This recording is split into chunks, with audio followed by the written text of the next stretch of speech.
Tu viens de créer du coup ton site internet et tu as envie du coup qu'il soit visible sur Google. T'aimerais atteindre la première page Google mais tu ne sais pas vraiment comment t'y prendre. Je vais commencer par te donner du coup 3 petites astuces pour débutants qui vont te permettre de t'aider et de t'orienter sur le référencement naturel et du coup d'améliorer grandement le SEO de ton site internet.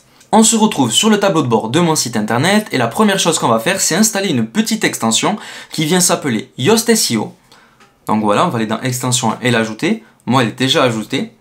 Et en fait, Yoast SEO, c'est une extension qui va noter tes pages, du coup, en SEO, avec un feu tricolore. Donc, le feu vert, forcément, ça veut dire que ton site internet est optimisé, enfin, ta page est optimisée pour le SEO. Le orange, ça veut dire qu'il y a des améliorations à faire, et le rouge, ça veut dire que tout est à travailler. Donc là, tu viens l'installer et l'activer. Une fois que c'est fait, tu vas sur toutes tes pages, et moi, on va venir voir ma page, du coup, celle-là, 35 plugins incroyables que j'ai créés, et que du coup voilà, vous pouvez, c'est un PDF qui va vous être envoyé de 35 plugins qui vont vraiment vous aider à améliorer et à créer votre site internet. Donc ici on va le modifier comme je viens de faire et non avec Elementor pour avoir accès du coup aux données de Yoast SEO. Donc en score de visibilité, on voit que là je suis vert, donc ça veut dire que voilà, mon contenu est lisible, mais en même temps il y a très peu de contenu, on peut voir qu'il y a très peu de texte, donc c'est assez normal qu'il soit lisible. Mais par contre, en analyse SEO, il est vraiment très mauvais. Et en fait, en cliquant ici, vous allez voir du coup toutes les améliorations que du coup Yoast SEO vous propose. Là, on peut voir qu'admettons, moi je n'ai aucune requête, il y a la longueur de la requête, il n'y a aucune requête cible n'a été définie. Donc pour ce faire, ici à gauche, on peut voir du coup qu'on a notre Yoast SEO, et là on va mettre notre requête cible.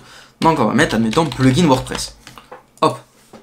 Là, c'est déjà mieux. La requête cible, elle a disparu. Ensuite, voilà, ensuite, la longueur de la métadescription n'a pas été réalisée.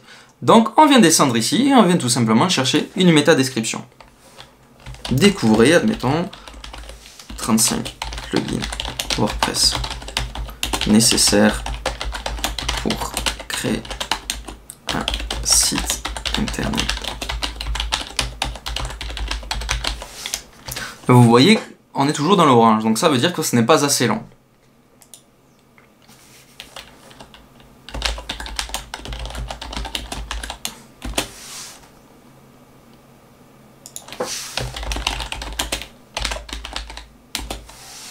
Voilà, et là on est dans le vert. Donc là on a une métadescription, du coup on peut voir qu'elle est optimisée. Déjà on peut voir que du coup notre analyse SEO elle est passée en orange. Donc c'est à dire que on a amélioré du coup déjà le référencement de cette page. On vient mettre à jour pour enregistrer nos modifications, mais on voit du coup que là va falloir ajouter un lien externe. Donc ça c'est souvent du coup dans les articles de blog, on va admettons un lien externe va permettre en fait de tout simplement rediriger un mot-clé sur un site externe, donc ça s'appelle du Google Friendly, et admettons on va faire ça sur Wikipédia, donc c'est très bien. Le maillage interne, admettons si vous avez un site de restauration, sur la page vous allez mettre un bouton avec découvrez notre menu, découvrez notre menu pardon, ce qui va vous permettre en fait de tout simplement lier les pages en fait internes de votre site internet pour permettre à Google de naviguer plus facilement.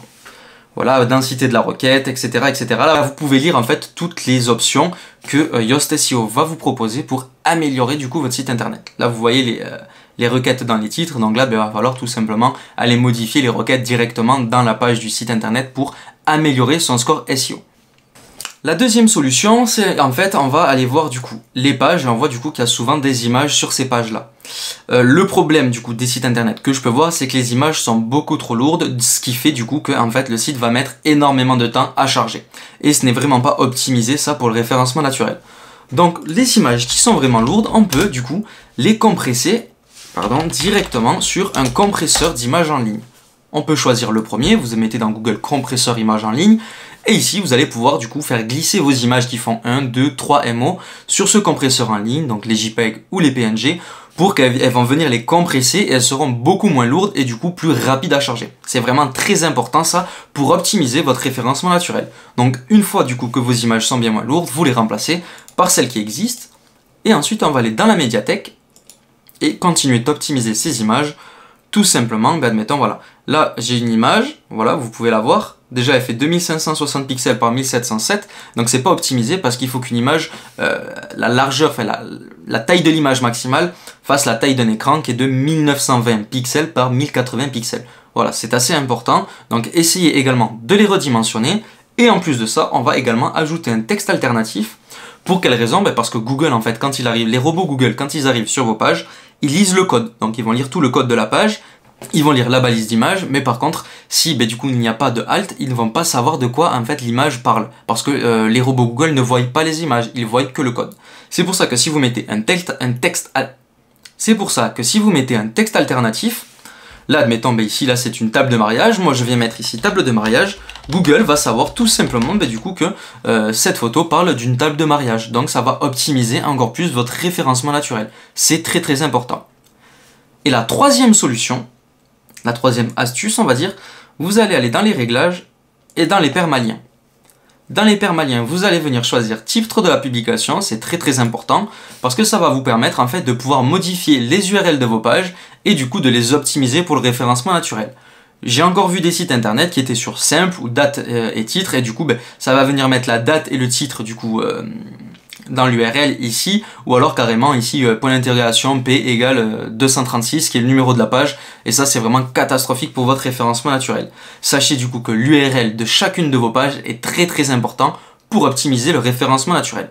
Donc avec ces trois solutions, vous allez grandement améliorer le SEO de votre site et optimiser vos chances du coup d'apparaître sur la première page de Google. Merci à toi d'avoir regardé cette vidéo, j'espère qu'elle t'a plu et qu'elle t'a permis d'apprendre les bases du SEO, et encore les bases, je suis bien gentil, mais ça va vraiment t'aider et booster la visibilité de ton site internet si tu appliques ça à la lettre. Si tu as d'autres questions sur le référencement naturel, n'hésite pas à les poster en commentaire, je reviendrai vers toi pour y répondre et trouver solution à tes problèmes. Laisse un pouce bleu sous cette vidéo et abonne-toi à ma chaîne YouTube pour de prochains tutos sur WordPress.